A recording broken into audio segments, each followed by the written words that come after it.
Welcome to VR1's very first full video review on the latest VR headset from HP, the new Reverb G2. Will it live up to our expectations?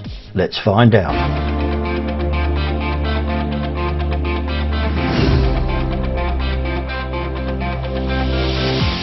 Welcome to the VR1.co.uk YouTube channel. My name's Pierre, aka Pedro, and today I'll be taking a good look at HP's latest VR headset, the Reverb G2. This is part 1 in a series of several videos. In this video I'll be focusing on first impressions as I unbox the headset for the very first time. In the second and final video, the finale, I'll be strapping the G2 onto my head and performing all those important tests. Further information about this video and the finale can be found in the description below. If you're already thinking about taking the plunge and buying the G2, they currently retail for approximately £525 UK and $599 in the US. Hopefully these videos will help you to determine whether this is the right headset for you. Okay, with that out of the way, let's unbox it and check out the gobbins. Later on, when we compile the second video, we'll put the Reverb G2 through all those important user tests, so if you don't want to miss it, be sure to subscribe. Okay, let's not beat around the bush and take a good look at what's inside the box. I'll put the headset to one side for now. Okay, we have the manual, not overly important at this stage, but I'll run my eyes over it a little later on. Packaging. Okay, these are obviously the controllers. Let's also put these to one side for the time being.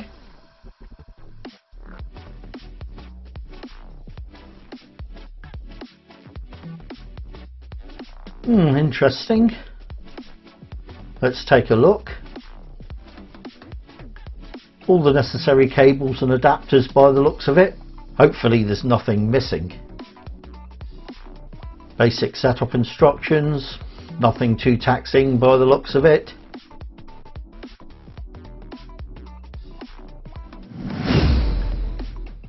Right, this appears to be the power plug. A much better solution for powering the headset as opposed to using PC power, in my opinion. Now what's this? Okay, a USB-A to USB-C adapter.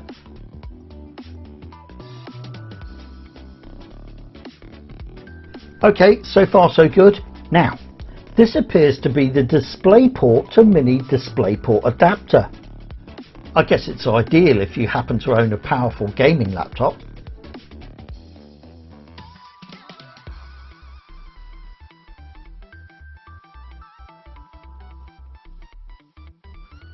Let's open this up. That's handy, a set of batteries. KTS. Not sure how long these are going to last. Right, here's the cable, supposedly 6 meters long, a whole 2 meters longer than its predecessor, the Reverb, or G1 for that matter. Cable wise, the new one is a single core cable as opposed to the G1, which is dual, so 2 cables side by side, the display and the USB power cable. So overall, a much improved cable in regards to weight as well as length. I much prefer single core cables. Headsets that have dual cables do tend to be a little on the heavy side. With the heavier cables, it can feel a bit like dragging a C cable around with you. Okay, a little over exaggerated, but you do notice that extra weight. The splitter block for power.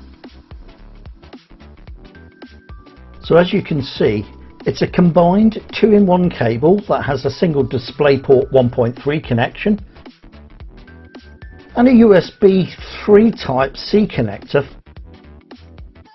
providing your PC supports it, that is. On the other end of the cable, there's the DisplayPort adapter for plugging into the headset. Let me just see how the power side of things work and connect it to the power brick.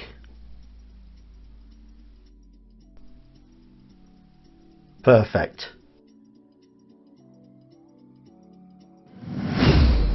Okay, let's take a look at those controllers. Nice. They look pretty snazzy actually.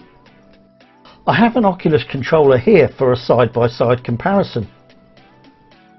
As you can see, they look very similar in regards to the button placement and configuration. So finally, some continuity now across the three main platforms. Both controllers have triggers and grip buttons, as well as a thumbstick, the usual Y/X buttons on the left controller and B and A buttons on the right. The G2 controller has a low profile button, select button for the menu, as of the Oculus controllers. The only additional button is a Windows button, which I think is used for powering up the controllers and other Windows related functions, such as returning to the Windows home screen, so the Cliff House environment, as well as other stuff like interacting with Cortana. Right, weight wise, let's get some batteries in them and see how they feel.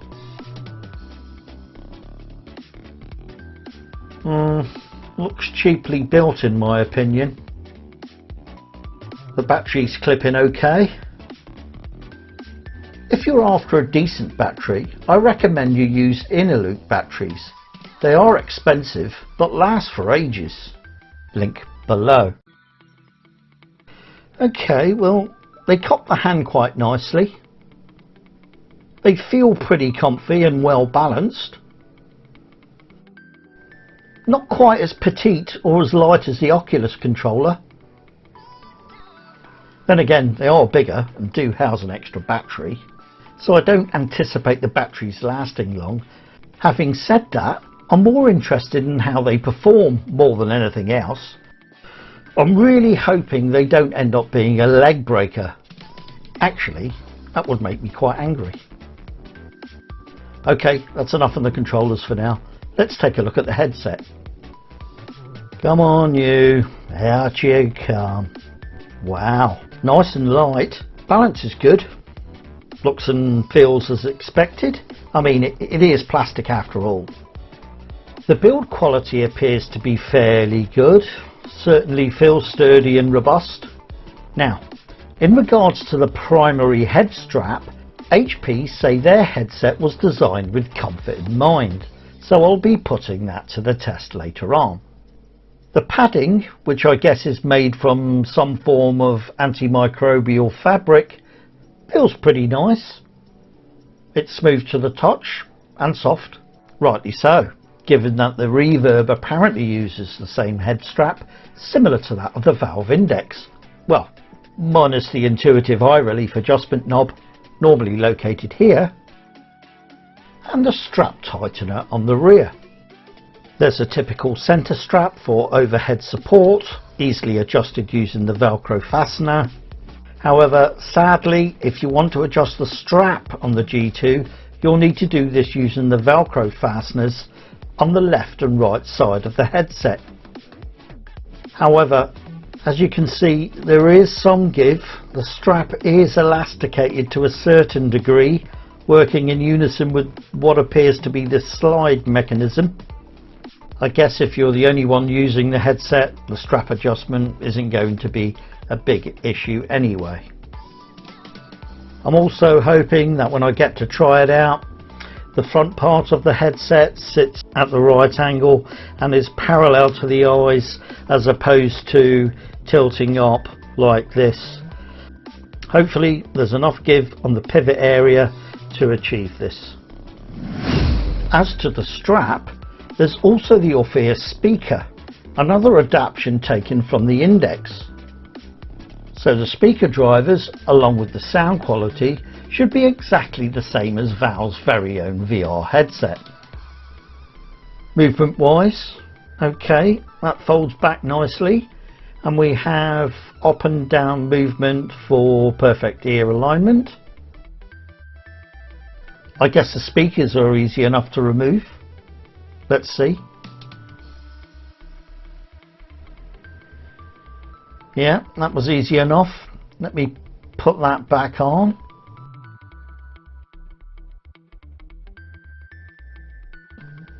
Voila. Now, is there a 3.5mm headphone jack anywhere? I can't see one. Well, not on the headset itself. Maybe it's located behind the faceplate. I'll check that out in a minute. Just to point out, the prototype we previously tested didn't have one. I guess if you're not happy with the sound quality, the only alternative would be a Bluetooth headset. However, I see no reason why. If the speakers perform as well as the valve index, you should be more than happy enough with the sound quality. I guess if you ever venture down that route of Bluetooth, it would be because the original speakers gave up the ghost. These appear to be the dual noise cancelling microphones, and from my understanding these remain unchanged from the original Reverb. From a gamer's perspective, these mics serve as the primary tool in order to collaborate with friends while gaming. The other built-in feature allows you to use voice commands such as go to start, you know, the Windows Cortana assistant and whatnot. As I mentioned before, the padding seems to be of equal standard to the index. To be honest, it feels pretty much the same. Actually, given the weight of the G2 and what I see in the way of padding, comfort-wise, my expectations are very optimistic. Okay, let's have a look at the faceplate. The faceplate should be magnetically fixed in place, and yes, that comes away nicely and goes back just as easy, just like on the valve index. It's a brilliant concept really, as it's so easy should you ever want to change it for a different type or replace it completely should it ever get damaged. Hopefully there's not too much in the way of light leakage from the rubberized nose guard. We'll find out later, I guess. Oh, hang on, let me check to see if there's a 3.5mm headphone jack there. Nope, there's definitely no headphone jack, I'm afraid. There's a handy retainer clip on the strap to hold the cable in place, which is easy to unclip and snap back into place. Let me quickly connect the cable to the headset just to see.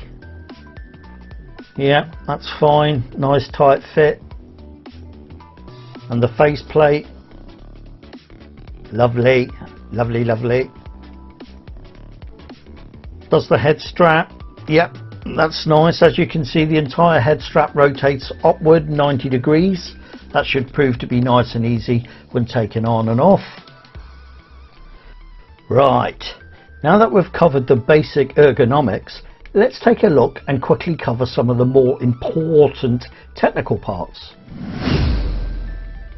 On the bottom of the headset there's a manual slide for adjusting the IPD, or interpupillary distance, which essentially is a measurement of the distance between the eyes. Yeah, without the patch, both eyes please, come on guys, this headset isn't for pirates. Good.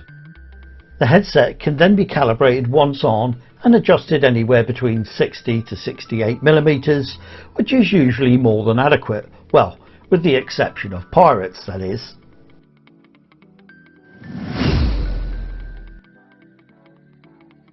Now, let's take a quick look at the cameras used for that all-important tracking.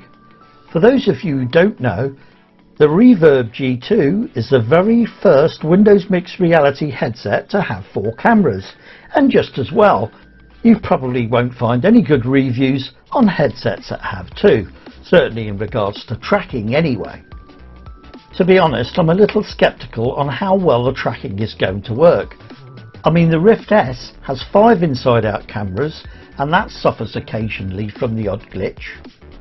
Then again, it's not entirely down to the quantity of the cameras either. I mean, the Vive Cosmos has 6, and in our experience the tracking was worse. Now, considering HP shifted its focus with the HP Reverb G2 being more geared towards gamers, I'm expecting they've done something revolutionary in regards to tracking. Fingers crossed. At this point, I can only envisage that the G2 utilises newer, technically enhanced, better calibrated cameras and special software for improved tracking. You'll be happy to know the two front-facing cameras also have a pass-through function should you want to peek into what's going on in the real world. At present, there's no option for external sensors specific to the G2. However, I will be adapting the headset to utilise the latest valve base stations for use with the index controllers. So, if you want to see how I set up everything, make sure you subscribe and click the bell icon to get notified. One of the primary upgrades of the Reverb is the lens. This new headset utilises industry-leading lenses designed by Valve, so that's another tick in the box. However, the lenses don't appear to be mounted with a cant, or angled to use a better word. The angled lenses are something that's native to the Valve Index to further improve its outer field of view. Okay, so what about the display? Well, just like the original Reverb, the G2 has LCD panels with the same resolution of 2160 by 2160 per eye, providing a combined resolution of 4320 by 2160 pixels. That's a whopping 9.3 million pixels, so pretty impressive. In fact, so much so, HP state the panels have 2.5 times more pixels than the Oculus Rift S. The panels run at 90 Hz with a 114-degree field of view. However, unlike its predecessor, the Reverb G2 is tailored towards the gamer, while still providing business and enterprise applications previously offered by the latter. For us here at VR1, we're more interested in looking forward into re-experiencing Half-Life Alyx. Allegedly, the LCD panels are different and are an improvement of that of the G1, so I'm not expecting to see any mirror and certainly no screen door effect because of the high pixel density. In regards to God rays, well, I feel that's always going to be with us. It may well be improved over time, but I very much doubt it'll be totally eliminated simply because of the way in which Fresnel lenses work. Although right now the Reverb G2 may look like the obvious choice for the perfect VR experience, certainly if you're just starting out in VR and you're after something special or intend on replacing your existing headset, it's gotta be a no-brainer, right? Well, yes and no. Please bear in mind you're going to need a fairly powerful modern-day PC in order to appreciate it fully. HP recommend a minimum processor being that of Intel's Core 5 or the Xeon E3-1240 CPU, with a bare bones minimum of 8 GB of RAM. However, please remember these are entry-level specs, and although they'll probably do the job adequately well, you're far more likely to get a much better performance and a trouble-free experience with the likes of an i7 or AMD's Ryzen 5, along with a comfortable 16 GB of RAM. Now, I don't want to rain down on your parade, but there's also the graphics card to factor in.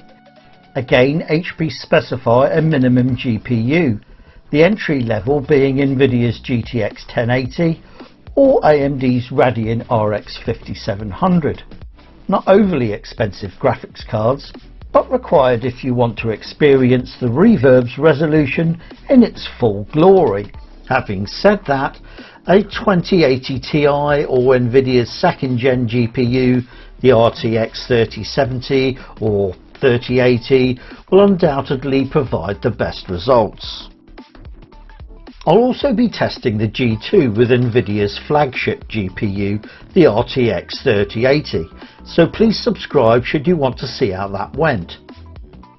Now, from what I gather, the headset can run at half the resolution for those of you who own a less powerful graphics card.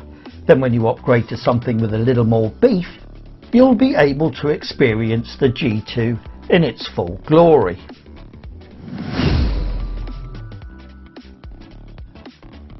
At this moment in time, I still feel the Valve Index is the superior headset and is the one to beat.